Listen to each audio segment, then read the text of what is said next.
Hello students of class 9th. Good morning. We are learning chapter number 5, the fundamental unit of life. इसमें हमने ये सीखा था कि जो फंडामेंटल यूनिट है लाइफ का वो क्या है। इसमें आपको डेफिनेशन दिया था सेल का। तो सेल ही है जो कि किसी भी जीव के संरचनात्मक और कार्यात्मक इकाई का काम करता है। यही फंडामेंटल यूनिट ऑफ लाइफ कहलाएगा।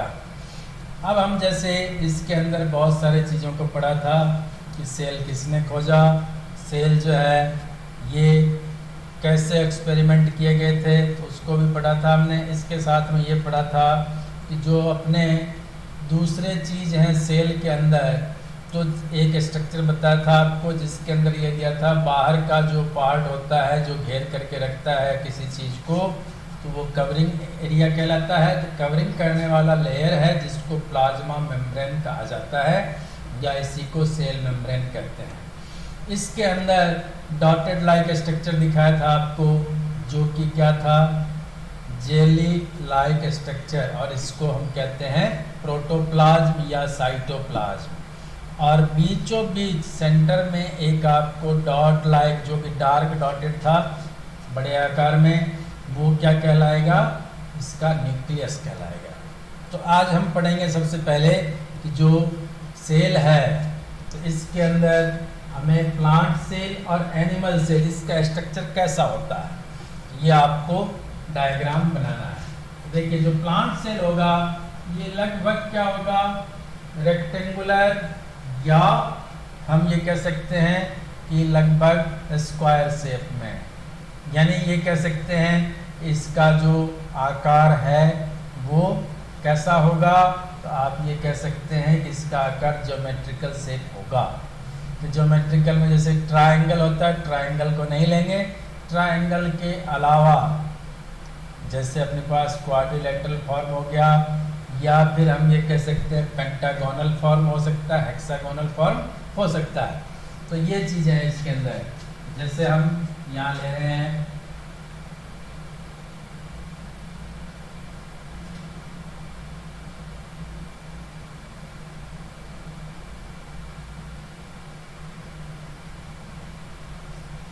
Plant cell. देखिए सबसे पहले हमने क्या किया, सेल मेम्ब्रेन बनाया है। तो सेल मेम्ब्रेन जो है इसके बाहर की तरफ एक स्ट्रक्चर होगा जो क्या कहलाएगा, सेल वॉल कहलाएगा।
अब इसके अंदर जो है यहाँ हम देखते हैं लगभग चौकोर शेप है इसका, तो इसमें आप क्या करेंगे, न्यूक्लियस बनाएंगे।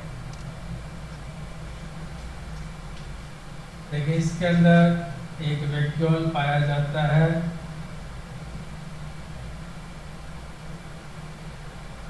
जिसका शेप बड़ा होता है।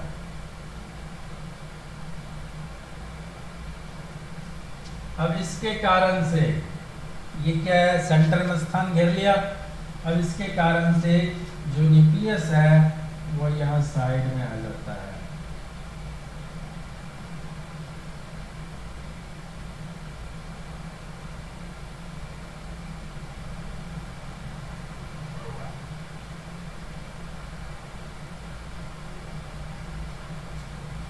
अब देखिए इसके ऐसे 4 टुकड़े ले लिए,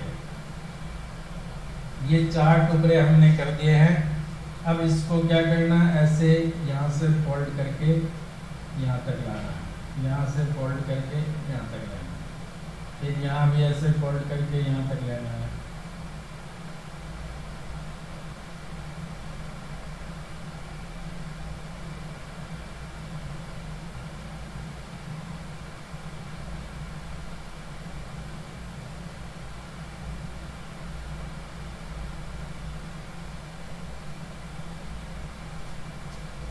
अब ये इस तरह से हमने बना दिया।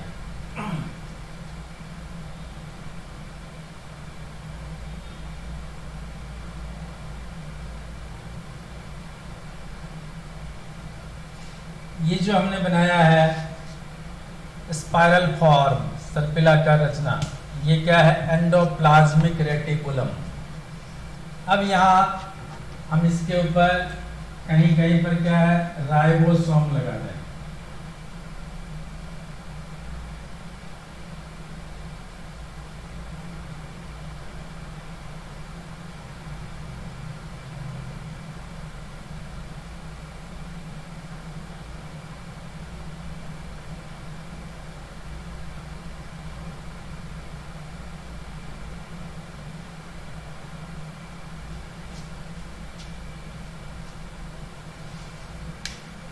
तो कुछ तो क्या है, प्लेन है, और यहाँ हम देख रहे हैं राइबोसोम लगा दिया तो ये रफ बन गया।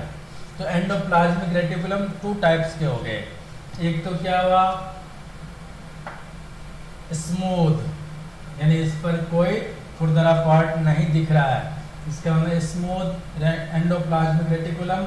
और इस पर राइबोसोम लगा हुआ है, इसका मतलब रफ हो गया, तो रफ एंडोप्लाज्मिक रेटिकुलम। अब यहाँ हम देखते हैं इस बीच में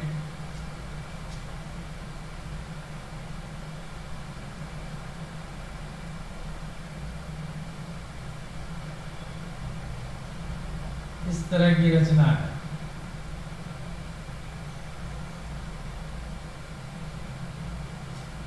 ये कहलाता है न्यूक्लियोलस। अब देखिए इसके साथ में इसमें आपको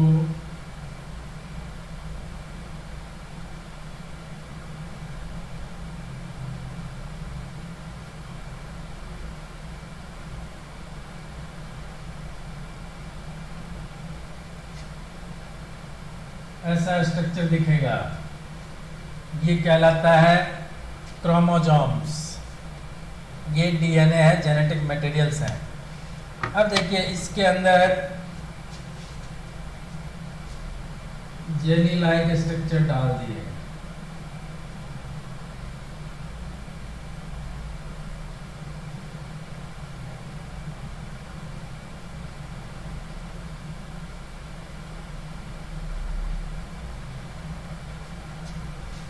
ये जो है न्यूक्लियस के अंदर एक क्या है, ये मटेरियल है जो कि जेल फॉर्म में है, ये कहलाएगा न्यूक्लियोप्लाज्म। इसको न्यूक्लियस का मैट्रिक्स भी कहते हैं। अब देखिए ये बन गया अपने पास न्यूक्लियस। अब जो है प्लांट सेल है, तो प्लांट सेल में क्लोरोप्लास्ट पाया जाता है।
ये जो है क्लोरोप्लास्ट बन गया है। अब देखिए इसके साथ में माइटोकॉन्ड्रिया पाया जाता है।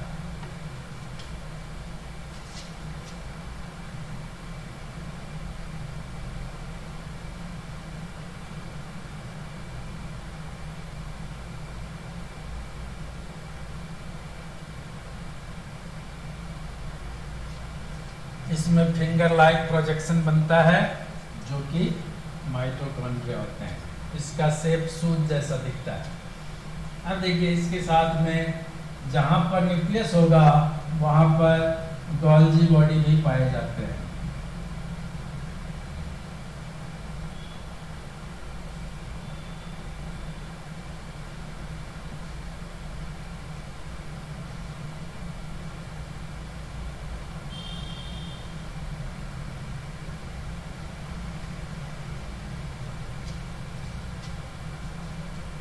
अब इसके साथ में हम देखते हैं ये राइबोसोम है। राइबोसोम के अलावा जैसे लाइसोसोम ये भी पाया जाता है। अब इसमें आप देखेंगे कि जो वैक्यूल है इसने क्या किया, बहुत ज़्यादा स्थान घेर लेता है। तो इस तरह से ये अपने पास क्या बन जाएगा, प्लांट सेल। अब इसमें जेल लाइक स्ट्रक्चर डाल दीजिए।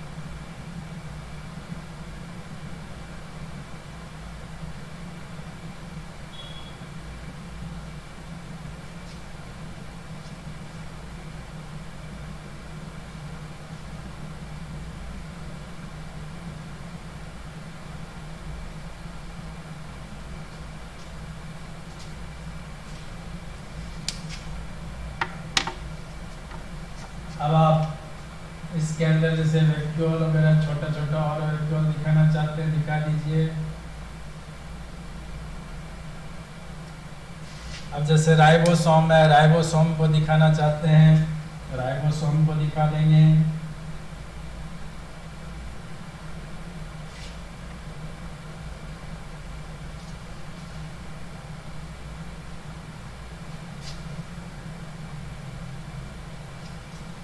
इस तरह से राइबोसोम दिखा दिए।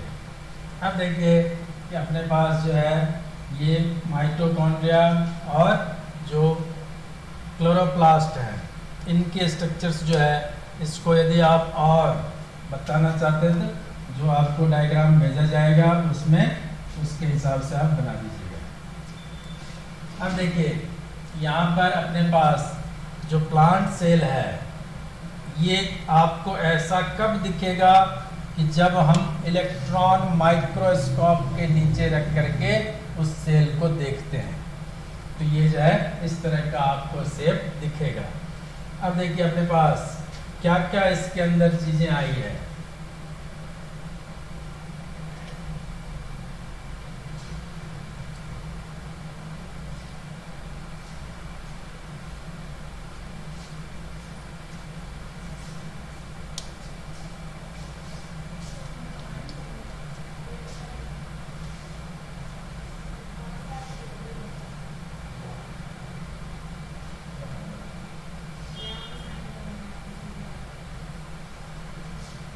ये कहलाएगा सेल वॉल। अब जो इसके अंदर ब्लैक लाइनिंग चल रही है ये कहलाएगा आपका प्लाज्मा मेम्ब्रेन।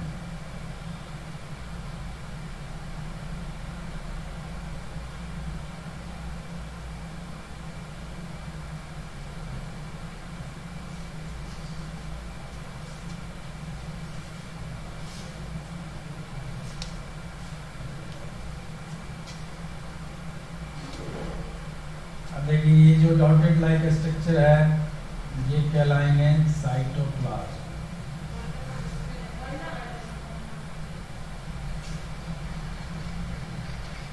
इसी को प्रोटोप्लाज्म कहा जाता है।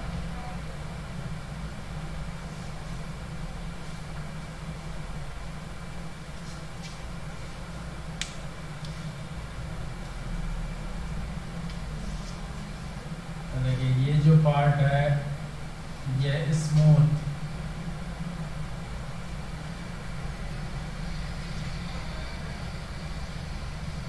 Endoplasmic reticulum.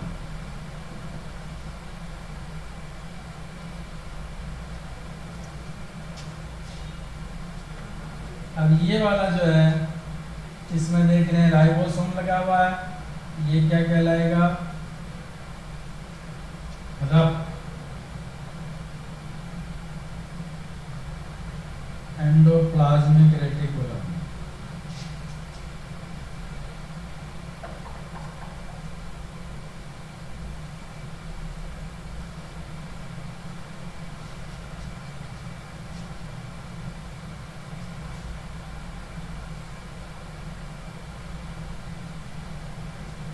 एंडोप्लाज्मिक रेटिकुलम को शॉर्ट में ER कहते हैं, तो इसका नाम क्या हो गया? SER।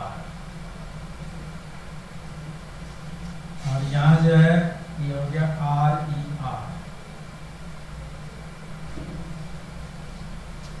अब देखिए ये पार्ट जो है अपने पास ये क्या कहलाएगा?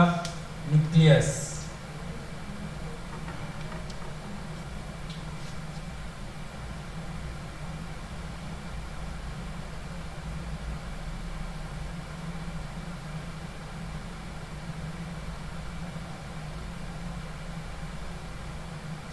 अब न्यूक्लियस के अंदर की बाहर की जितने भी चीज़ें हैं इसके बारे में जब हम खाली न्यूक्लियस पढ़ेंगे, उसका स्ट्रक्चर पढ़ेंगे, उसमें ये सब चीज़ें अलग से फिर लिख दिया जाएगा इसमें क्या क्या होता है। अब देखिए ये जो है अपने पास ये है गोल्जी बॉडी।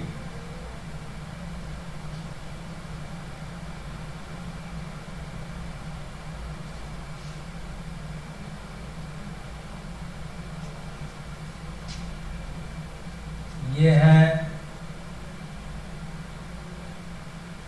क्लोरोप्लास्ट।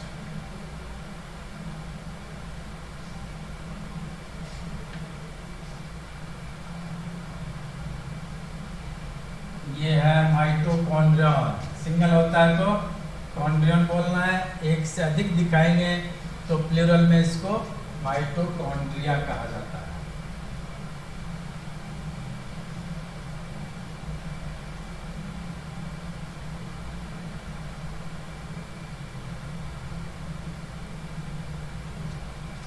ये हो गया माइटोकॉन्ड्रिया।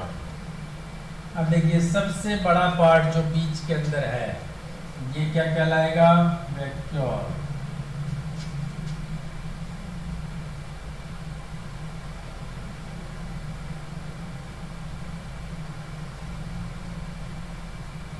अब इसमें जो है लगभग सारी चीजें आ गई।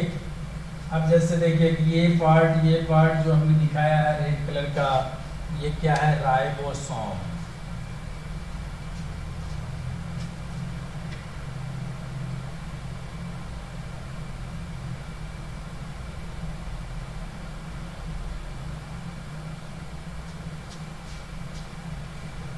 ये जो अपने पास पूरा स्ट्रक्चर दिख रहा है ये कब दिखेगा? ये दिखेगा अपने यदि हम इलेक्ट्रॉन माइक्रोस्कोप से किसी प्लांट सेल को देखते हैं तो। ये हो गया structure of plant cell under an electron microscope. अब इसके बाद में आएगा जो कि एनिमल सेल होगा। एनिमल सेल जो है इसमें आप देखेंगे कि जैसे न्यूक्लियस साइड में आया, इसका रीजन क्या था? ये जो पार्ट है वैक्यूल, ये बहुत बड़ा पाया जाता है जो सेंटर में रहता है, जबकि जो एनिमल सेल है उसमें आप देखेंगे कि जो ये पार्ट है न्यूक्लियस का ये लगभग सेंटर में ही रहता है और इसके अंदर वैक्यूल होता है जो कि छोटा होता है। अब इसके बाद में इसमें आप देखते हैं कि सेल वॉल है, जबकि एनिमल सेल में आप देखेंगे सेल वॉल नहीं पाया जाता है। उसमें न्यूक्लियस के पास में आप देखेंगे एनिमल सेल में सेंट्रोसोम पाया जाता है, जिसके अंदर 2 सेंट्रियोल्स होते हैं, तो उसके अलग रचना बनती है। अब ये सारी चीज़ें जो है माइटोकॉन्ड्रिया, लाइसोसोम, राइबोसोम ये पाए जाते हैं। अब इसमें जैसे क्लोरोप्लास्ट पाया जाता है, लेकिन एनिमल सेल में क्लोरोप्लास्ट नहीं पाए जाते हैं। इस तरह से हम प्लांट सेल और एनिमल सेल में डिफरेंस जो है फाइंड कर सकते हैं। इस दोनों आपको जो है एनिमल सेल का भी और प्लांट सेल का भी दोनों का स्ट्रक्चर जो है फोटो आपको भेज दिए जाएंगे, उसके अकॉर्डिंग आपको कॉपी में ये बना लेना है और फिर आपको इसके खुद जांच करने हैं कि दोनों सेल में डिफरेंस क्या आ रहा है, कौन सा चीज़ प्लांट सेल में मौजूद है जो कि एनिमल में नहीं है, और जो एनिमल सेल में मौजूद है वो प्लांट सेल में नहीं है। इस तरह से हम डिफरेंस फाइंड कर सकते हैं। इस तरह से हमारा ये आज का टॉपिक जो है यहीं पर एंड होता है।